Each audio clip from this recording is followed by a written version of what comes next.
There wasn't a whole lot going on in the mid-'80s, but what was happening was Operation Earnest Will in the Persian Gulf. And the Iranians started laying mines in the Persian Gulf, and they were at war with Iraq, and Kuwaiti oil tankers were hitting those mines. And so the U.S.'s response to that was to reflag all the Kuwaiti oil tankers as American ships. And if you hit one with one of those mines, it's an act of war. The other thing they did was they loaded up the USS Guadalcanal. And the Guadalcanal was a big-ass helicopter carrier. And it was in Diego Garcia. When we loaded it from the Philippines, SEAL Team 1, SEAL Team 2 deployed on the Guadalcanal with us. We had a group of recon Marines. There was an EOD detachment, and the little birds, the sea bats, helicopters. These really, really sleek, cool helicopters to look for these mines. They also, every day, just kept loading more and more mine detection gear on board the ship. It was getting nutty, and we just had this huge contingent of Marines, and Marines are motivated. They are fired up. So these Marines would go for a run every day, just hundreds of these Marines. And they would run around the base, and they'd get right at the bottom on the pier on that ship, and they would just scream at the ship. Rah, rah, rah. You know, because, you know, we're all going to war. Fired up, fired up, fired up, fired up. And then they ran out of room on the ship. And they told the Marines, I'm sorry, we're going to war. There's no more room left for you. You got to get off of the ship. Marines went ape shit. Turned out not a whole lot went on over there, but the ship got underway, and the Iranians had positioned these silkworm missiles at the Straits of Hormuz, this narrow part of the Persian Gulf that all the ships had to go through. And they were worried because we didn't have any American ships in the Gulf. So they took this helicopter carrier and disguised it as a merchant ship with the lighting. They relit the whole Guadalcanal. It looked like a big-ass merchant ship, and took a Iranian-speaking sailor on board the ship. And when the Iranians came across the radio questioning about this ship at night, he was able to dupe them fuckers into thinking that we were a merchant ship. And the next morning when the sun came up, the USS Guadalcanal was in the Persian Gulf, and there wasn't a fucking thing the Iranians could do about it. So the mission was to find these mines and destroy them, and to find the guys responsible for laying those mines and destroy their asses. They would send out these sea bats at night to look for the Iranian mine layers, and during the daytime when they'd spot them or find them, you know, there was a lot of false reports. We called them woolly mines because all the dead sheep and shit, the dead animals in the Gulf, they'd reported as a mine. It turned out to be a bloated up goat or a sheep. But it destroyed plenty of the mines. And one night, the sea bats encountered the Iranian jar. It was an Iranian mine layer, and they were actively dropping mines in the Persian Gulf. So the sea bats report this shit back. We're not at war with Iran, so it was a really kind of big deal. We've got them right here. We're watching them drop these mines. They just dropped another one. They were just rolling them off of the bow landing gate on this ship. They just launched another one. They just launched another one, and they got permission to light them fuckers up. And those two Seabat helicopters went to work on the Iranian jar. So when the sun came up, SEAL Team 2 went aboard the Iranian jar to seize it. The Seabats had killed 3 guys, but everybody else, all the other Iranians, had jumped in the water and were picked up by these patrol boats and shit and brought back to the USS Guadalcanal to give to us.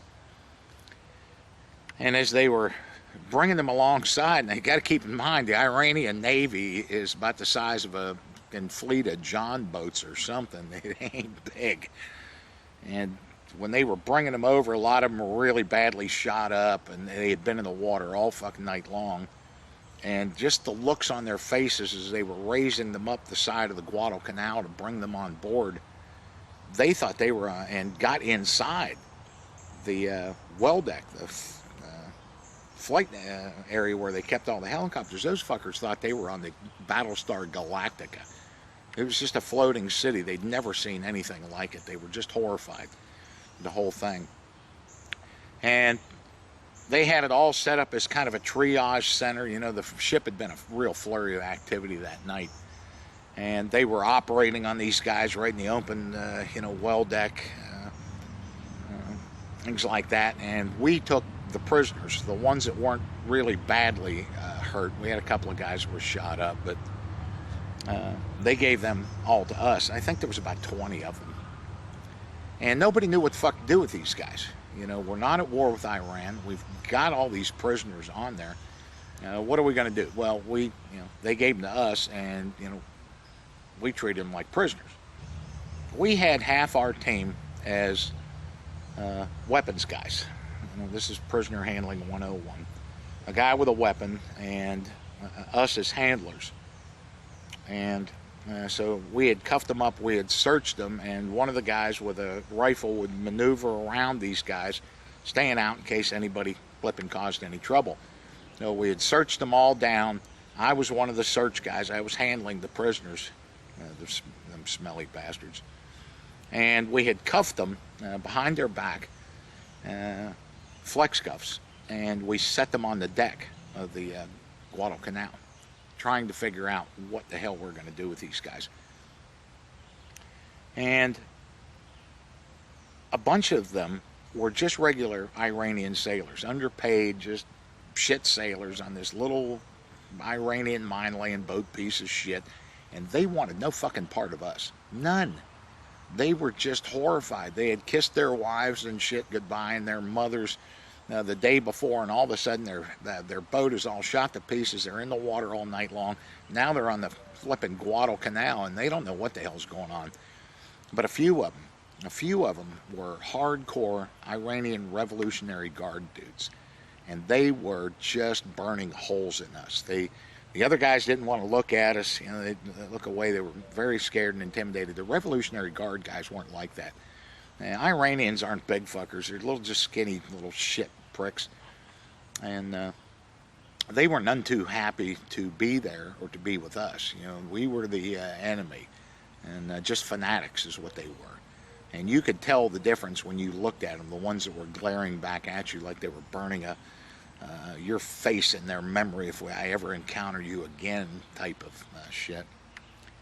So we had them all packaged up. We just, motherfucker, do what the fuck you're told, and had them on the deck, and we had them there for a long time.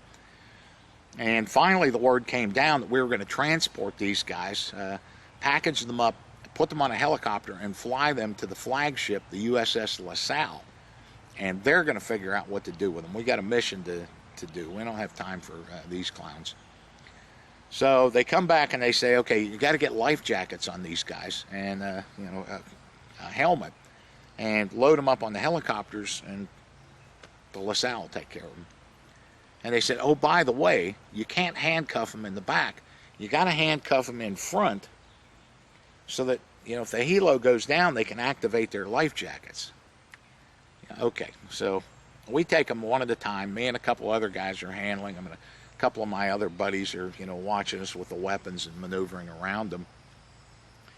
And we would uncuff them, cut the flex cuffs, slip a life jacket over them, buckle it in the back, put their hands in the front, and put the flex cuffs on them, and sit them back down and get them fuckers ready to go on the LaSalle. And I got to one of these guys, and he was just a little skinny, smelly little fuck. And I turned him around, his back was toward my chest, and I cut the flex cuffs off, and I grabbed him by his little skinny Iranian arms, and I lifted him up in the air so that I could get the life jacket over him, around underneath his arms, and cuff him in front. So when I put his fucking skinny arms up in the front. You know, he'd been watching everybody else have this done to him. He dropped his arms. Okay. You didn't quite understand what I was trying to do, so I fucking grabbed his arms and squeezed him, and I fucking lifted him up. And as soon as I did, he just dropped him again. And I fucking grabbed his arms, and I squeezed them fuckers, and I lifted him up, and I said, you motherfucker, you drop those arms again, I'm going to break them fucking off and beat you to fucking death with them.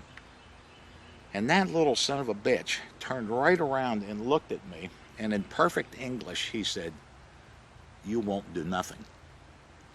And as soon as he said that, I pile drove that motherfucker into the deck. Wham! Face first into the deck, and fucking cuffed him up. You want to do it the hard way, motherfucker? Fine, do it. So, you know, I'm tussling with this fucking clown. It ain't much of a tussle. And I get him all fucking geared up. And everybody on the ship is watching this. There's, you know, a couple thousand guys on the ship. The ship's executive officer is just a level up, and he's watching all this stuff. And I really wanted to just, like, fucking shoot him in the fucking kidneys or some shit, because he'd pissed me off. And, you know, we got better shit to do. I'm away from my family. I'm dealing with you fucking guys, you know, whatever. So I got him up. I cuff him in the front. He's got his fucking life jacket on. And I got him by the collar of the shirt, and I'm just wanting to do something, and I can't do it. The XO's right there. People are looking around, and the XO turned his face for a second, and I looked down, and I could see the top of his boxer underwear hanging out of the back of his fucking pants. So when the XO turned around, I reached down and I grabbed that motherfucker by the underwear, and I lifted him straight. I lifted that fucker straight up off of the deck, and I went, and I gave him the atomic wedgie from fucking hell. I wedgied the shit out of that motherfucker, and I sat him down on the deck. The ship. I couldn't. Oh boy. I sat him down on the deck of the ship, and it took about another hour, I'm guessing, to get them off. So the whole time, he's handcuffed up here in the front. He can't use his hands, so he can't get them fucking underwear out of his ass crack. And he's just struggling and shooting around on the deck, and he is burning my face in his memory for eternity. And finally the word comes down after he's struggling on the deck for a while trying to get that underwear out of his ass. He can't fucking do it. To move them to the flight deck and load them on the 46 and get them over to LaSalle. And the last thing I saw him, some of my buddies are escorting him to the helicopter, is him limping, and he's doing these squats trying to get that underwear out of his ass as I just waved goodbye to him. I don't know how long those underwear were stuck up his ass for like that, but that's how we take care of prisoners in the Persian Gulf, I guess, Iranians. Good times, good times, good times, good times.